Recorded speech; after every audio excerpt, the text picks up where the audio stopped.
Hi everyone. In today's video, we again have a very interesting topic, which is the role of social media in sport and fitness. And I think this is again a very timely topic to address, especially with the way technology and social media, particularly, has been growing, and about how our lives have basically been exposed across the internet. So, I would like to start off this discussion by talking about something known as the window approach. Now, the window approach is basically what I call, like looking at social media as a display window. It's a window in your house, okay? And then people can see what's kept on the window, right? Of maybe a flower pot. There could be a painting that they can see through the window. Uh, we have to know that the window is what allows people to see into your life. We have to know that we have to have curtains as well to close. We have to know that we sometimes need to maybe, just close the windows as well. Because there are some things you want people to see and some things you don't want them to see.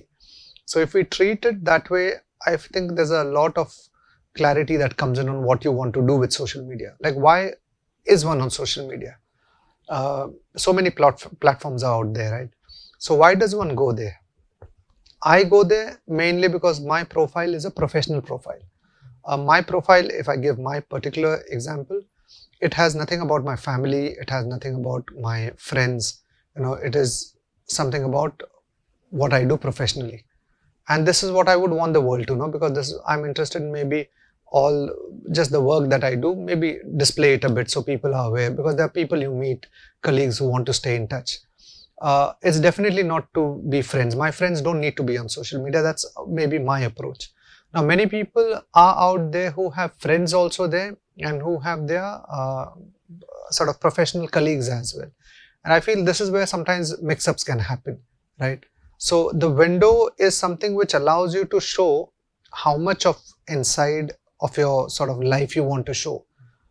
Like, your friends will know sides of you, and then your colleagues will know sides of you, but the colleagues might not know as much personal things as your friends. So that window is something which you show to different people what you want to show. So what your friends know about you, do you want that window to be shown to your colleagues? So that is the approach. We need to know exactly what we are showing in that window and when that window closes down. So that I would call is the window approach. Um, I think another very important factor to consider is the fact that the internet is really forever. So, what would be some things to keep in mind when we actually have to consider this particular point? I think one is anything that you post, it's like something which is out there on your windowsill and it's out there to display, and that can be taken away by others. Okay, so once you post something, you post something which is maybe nasty, you post something which you felt at that point in time you were not in the right mood and you posted about it. Now that's gone out to your friends or to your colleagues, they think that this is what you believe.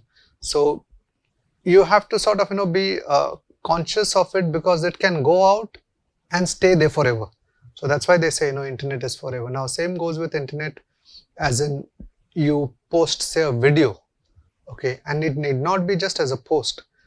The video could also be something which has been shared from a person to another person or to a group of friends, and that can be there forever. So whatever we do, and it's sometimes a scary thought that whatever is posted or whatever is shared online, once it's out of your phone into the other phone, it is like a tap. They say, the water can come out, but it can't go back in. Okay, so that's why internet is forever. It's going to stay till you become 5 years older, 10 years, till you become very old, you die, it stays. So this is something, what is the sort of dangerous part or scary part about the internet, which we have to realize that anything you share, especially videos, anything that you write, anything personal, even anything inside your home, it's just out there for public consumption after that. So any sort of private videos, anything which is private about yourself, which you kind of wouldn't be happy about, just don't send.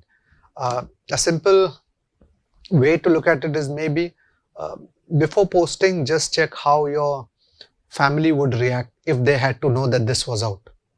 Okay, how would your mother react to this, or how would your sister or your father? Okay, so think before posting anything. You post something, and if it is something which makes you feel that they will also be proud, your friends will be proud, fine. So be very careful, because like the saying goes, your family might not know immediately. What if they see that after 5 years? It is still going to affect. So that's why internet can be something which can be very tricky. It has its own pluses, has its minuses. You should know exactly that window, like I said, what you want to show, and you need to know when to close, because once it's gone out there, you can't get that thing back in the house. Okay, so it's sort of that example should make people understand how to handle.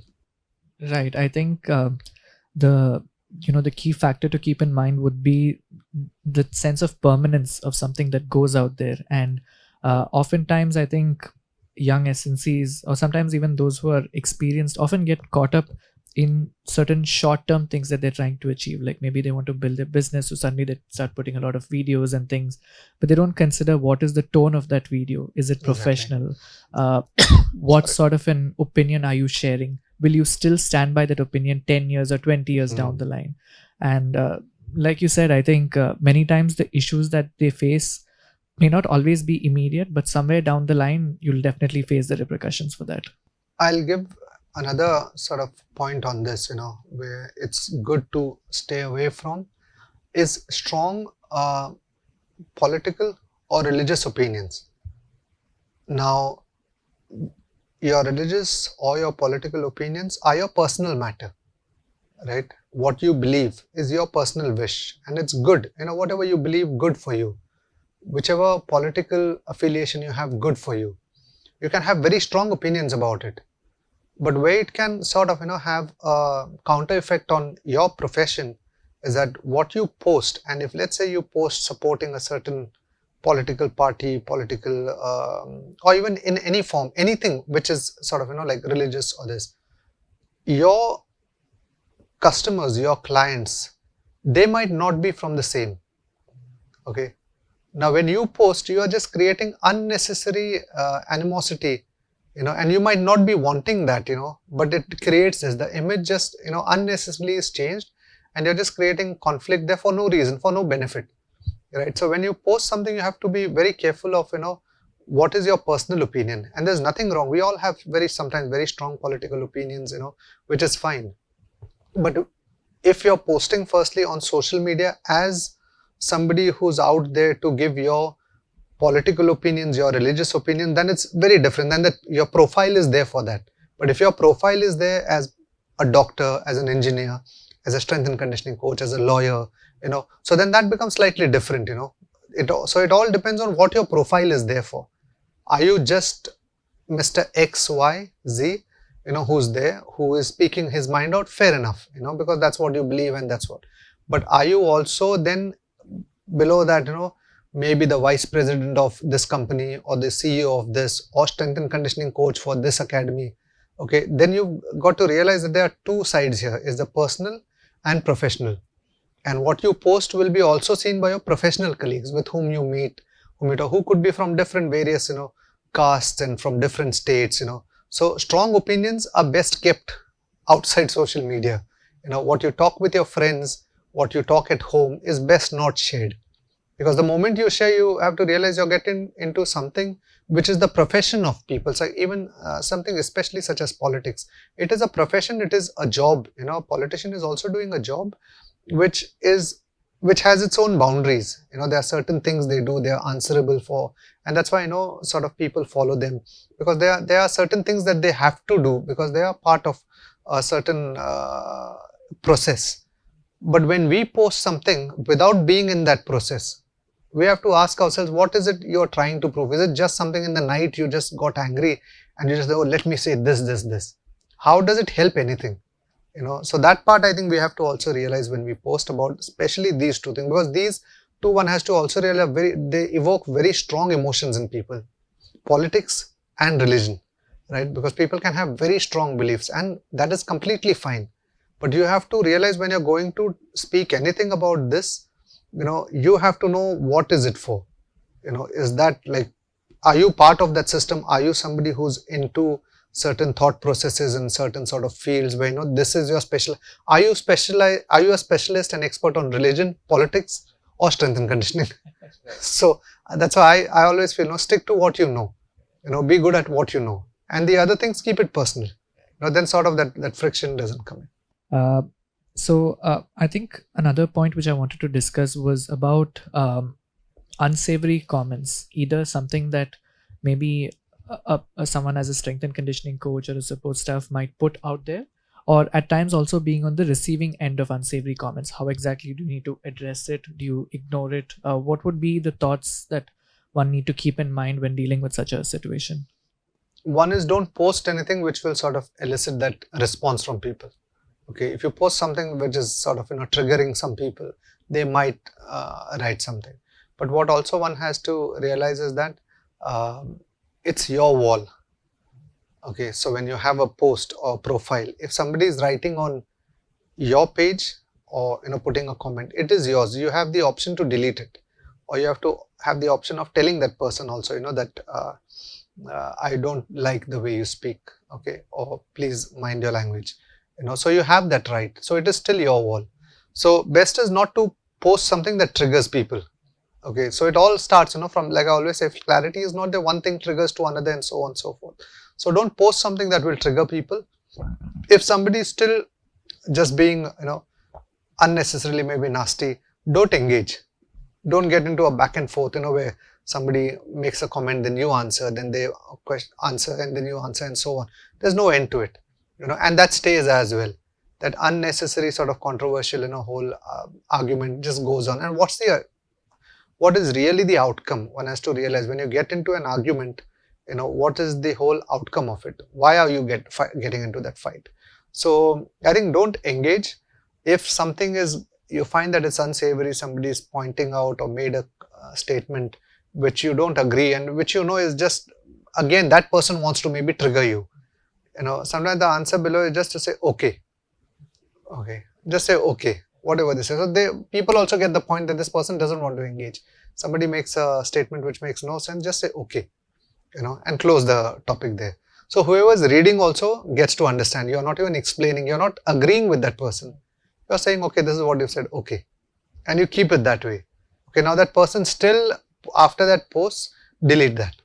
So then the person's sort of statement goes there. No, you don't have to engage.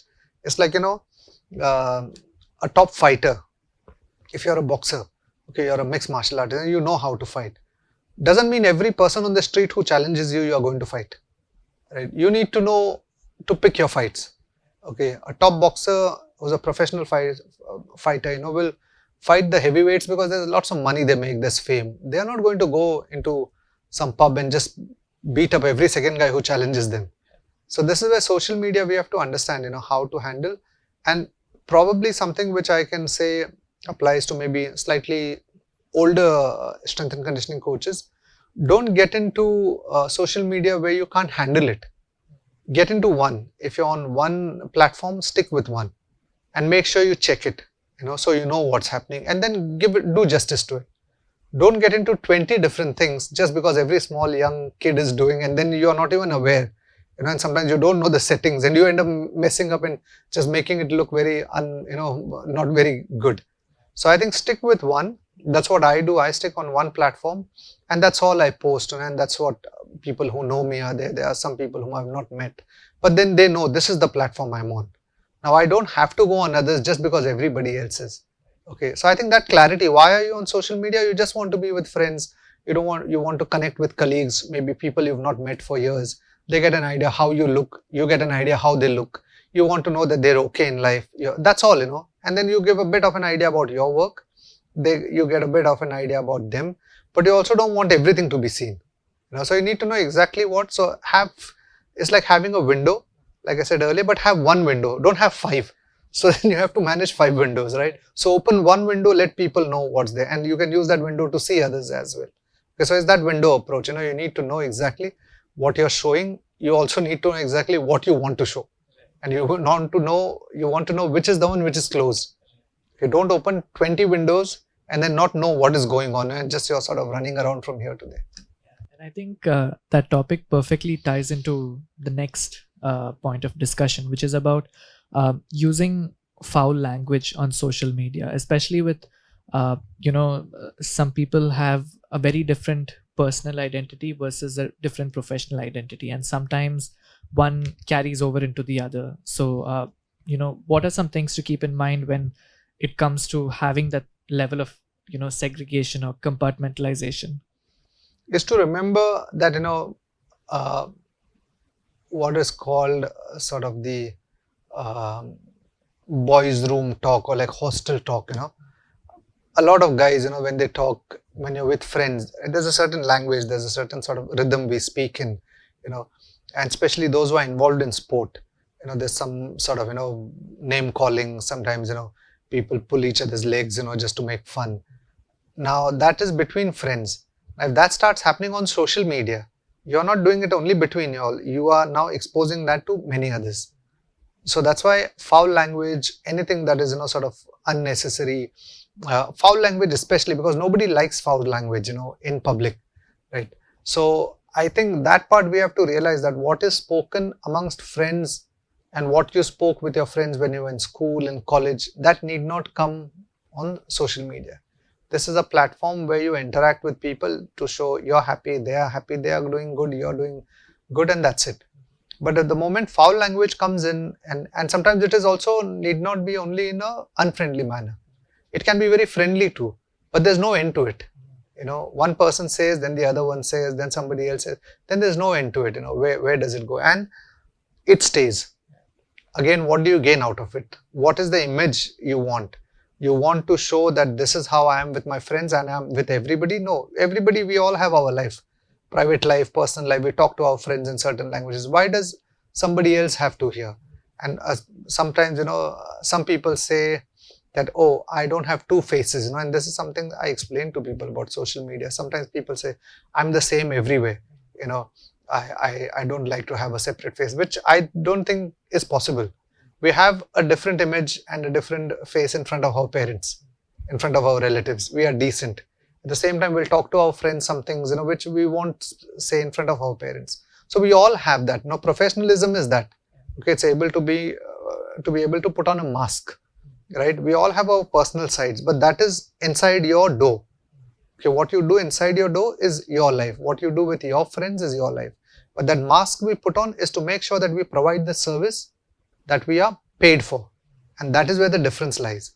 So professionalism is about giving service for what you're paid. Professionalism doesn't mean where you're just nice for the sake of it. In professionalism, you have to be nice. There is no choice, Whereas your civil manners are different. Civil manners, you're nice because you like to be nice. Somebody speaks well, somebody sort of, converses well. That is their choice. But when it comes to somebody paying you, it's not a choice. If you want to, of course, if one wants to be successful in this field and last long, So I think that is where comes the thing of foul language. Which person would like a professional who uses foul language in anything, in any field? A waiter comes and uses foul language. Would you like it? No. Would you like a doctor who uses foul language on you? No.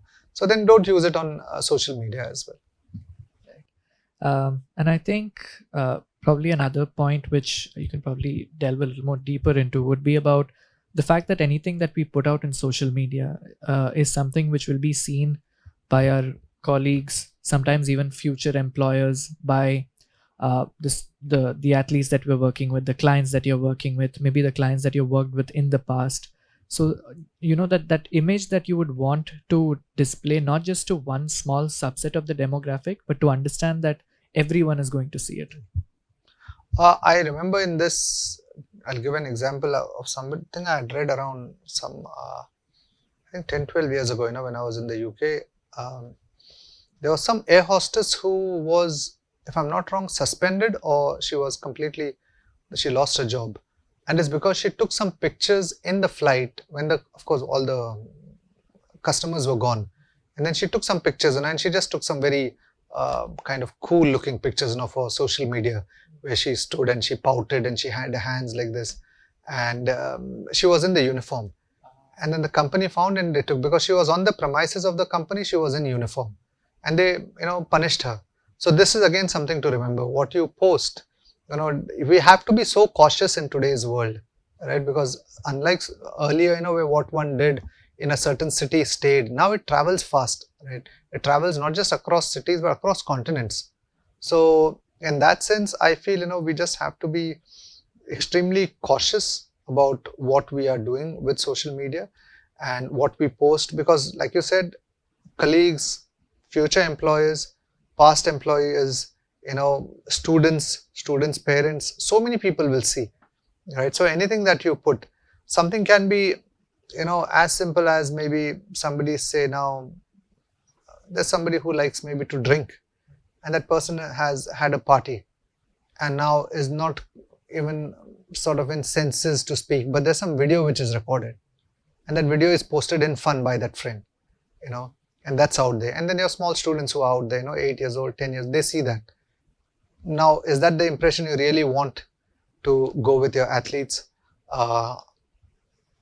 Is that the impression? Would parents feel good about somebody who says something maybe which is, again, not the most, not the best things, and is not taking control of themselves, and might even say something, that later they repent. They might sometimes, say something about their bosses. What happens then? Okay, because they were under the influence of alcohol. So one is, for those who maybe, don't drink and stuff, for them it's safer. So that's why kind of the team that I work with, we have certain rules. We, of course, none of us drink. So we have those sort of things where we are clear that we are always in our senses. By touch wood, it's a good thing.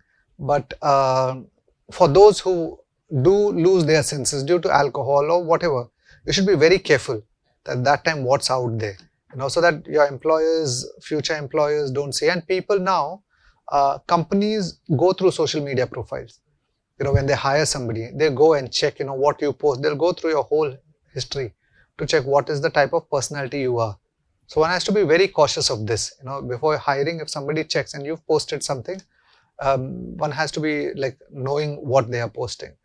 In some cases, with some sports organizations, they are so strict that they don't allow people who are employed, strength and conditioning coaches, assistants, physios, whoever, they don't allow you to post, because if you post, especially something about work happening inside that organization, especially if it's very powerful sports organizations, you post something that is not very conducive, that can get them into trouble. So there's a lot of things like this which we have to keep in mind. If you're employed by somebody, you have to ask first if there is any rules about social media, because you're employed. One can't say, but it's my own profile, I will post what I want. You can try it, and if the employer doesn't like, you can learn it the hard way. So all these things have to be taken into account while posting. 100%. I think sometimes what people forget or fail to understand is that when they're part of an organization, they're just not an individual, but they're a representative of that organization. Absolutely. Whenever they go outside. Absolutely. And keeping that in mind, it's important that you respect the organization you work with and make sure that their image does not get spoiled because of your carelessness. Example I'll give here, or rather something to keep in mind for many people, is what if you travel under the banner of a country, okay, and you're traveling overseas, and now you go and end up doing something just out for fun. You go and think like, oh, let me have some fun. You don't have to, you should not forget that you are out there as a representative of the country. Okay, you're wearing that jacket, okay, you're wearing those clothes, you've gone there. The whole entry into that country is based on the fact that you're a citizen who's come to represent a sports team. So your behavior matters. If you do something which is sort of, not very helpful and not very kind of, it's not improving the image of the country, at least don't make it worse. So this is something, again, people have to realize, that you are representing a country, a state, a certain uniform. You have to keep the dignity of that role that you're playing. It's very, very important to do that. And moving on to our last topic, which is probably a sensitive one but important to address, is about chatting with female athletes, or sometimes even it could be female colleagues, or in general about chatting with female, that particular demographic, especially out of the working hours, or It could even be at certain times where maybe you're traveling together and you try to sort of connect on social media, or you decide to post something together with someone. What would be the thoughts regarding that? A simple way, and I know this is funny, but I had said this to someone. Whenever you decide to text a female colleague or anybody else, whom you don't know, uh, check with your wife first, And why I say this is because, it actually makes a lot of sense. If you are going to think about it, if you text somebody and if that texting makes sense from work, and if your wife had to think it is, sort of okay, then there's nothing wrong if it's sending a message. But if it sounds like a message which is, maybe late in the night, and you just ask somebody like, hey, how are you? What's up? How was your day? Whether your intentions were good or not, you are texting a female colleague late in the night. Whether your intentions are, again I repeat, whether they were good or bad, knowingly or unknowingly, you have texted somebody in the night asking them an irrelevant question. Okay, if they have to bring this up at a meeting and say, that okay, this is what this person said to me, okay, and this is what he was trying to disturb me, why get into that? Right? So don't do things which are not necessary. Okay, texting, firstly, it's like an email. Once you text, it's there. Right? Just like internet, we say, is forever. Texting, is there. Texting somebody, one question is to ask, why would you text a female late in the night or at any point if it's not work related, right? That person, what you text and what that person takes as sort of or rather interprets is another thing. Why go there? Okay, so while texting, you have to be extremely careful. Don't get into casual talks. One, second, don't get into gossiping. Okay, because one could, somebody could write to you. If you don't start, what if somebody else says, hey, did you notice what happened today? Did you check that fight that took place between coach and this person, or this and this person? And then you add to it saying, yeah, I never thought, the matches sort of messages are on, and it all leads to it. Okay, you have to always think when you text, think that the person you're talking about is reading those messages. What if that happens, right? If there's somebody is leading them into this. So, I mean, these are things, and then unnecessarily, and this can happen. It's not like this doesn't happen. This happens, people can lead just to know what's on the other person's mind. Okay, so don't ever text, what is not unnecessary. Do your job, have your friends outside, have a good job. And especially when it comes to, female safety, it is our responsibility as well to know that, they are not feeling unsafe under us, knowingly or unknowingly. Texting them, and this can happen, younger people can do this mistakes, because there are some things which are very natural, especially for male coaches, strength coaches, even for females. What happens when, let's say, somebody new comes into the team, okay, and the coach is also a young person, male or female, either ways. Okay, what happens when there's a very new attractive person coming in, okay, and one can't deny that this person is very attractive and they look good and this, that, and then they are nice to talk. One does notice that it's somebody who's attractive, but at the same time, one has to understand that that's it, that attractiveness is okay and that's for them. You are here to coach. So like a medical doctor, doesn't matter if it's an attractive person's shoulder they are operating on, or somebody who's maybe not as attractive. The shoulder is a shoulder, that's the job. And when that approach is there, it saves a lot of sort of issues. So when it comes to females especially, I think it becomes even more important, because they should not at any time feel scared or feel threatened or feel that somebody is chasing them. So things to avoid would be, sending messages, unnecessary good mornings. Some people have that habit of saying good morning, unnecessarily. Okay, now you send that to a female colleague, it can be different. Sometimes you could send a message about, their looks. Okay, now if it's a friend for a long time, once in a while you give a compliment, understandable. But what if you don't know that person too much, and you send a compliment saying, hey, you look beautiful in that dress. Okay, now that can be misconstrued in so many ways, right? It could be like, especially if you're an older person who's saying this to a young athlete or young colleague, right? So things can just go anywhere, messages. So don't send messages which are not to deal with work. With female colleagues, I think just there. And I think I mentioned this in one of the lectures, if I'm not wrong, that why we have to also not do this is we have to realize there's a lot of repercussions of this, where people can, do this. Let's say send a message, get into trouble, knowingly, unknowingly, whatever reason the coach sent. By the time you retire, you're fighting court cases. Okay. All the money you've made, all the savings you have is now going when you're older in fighting court cases, because these things can come up at any point, right? So just for things which could have been avoided, one is getting into problems. Okay, so one has to be very clear. You come in, clarity is the word. You come into the job with clarity. This is what I do, this is what I don't do. And a lot of times, on social media as well, it is not about not knowing what to do, it is about knowing what not to do. This is a no-go. Like I said earlier, somebody says, would you post a video of yourself drunk? It's a no-go zone. Even better, maybe if you don't drink, then you don't get to that point. But if you do, it's your personal choice, but don't post about it. So then some things you have to have the answers before the problems. Then I think you are knowing what to post, because the answers are already there. If the answers are not there, then we do and then we learn.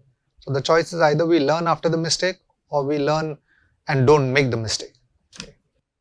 Yeah, I think definitely a great discussion. And for all our viewers out there as well, just to sort of summarize, I think it's very important to understand that anything you put out there is permanent. And I think just that permanency of your content being out there forever should put enough caution in all of our heads before we decide to, share something.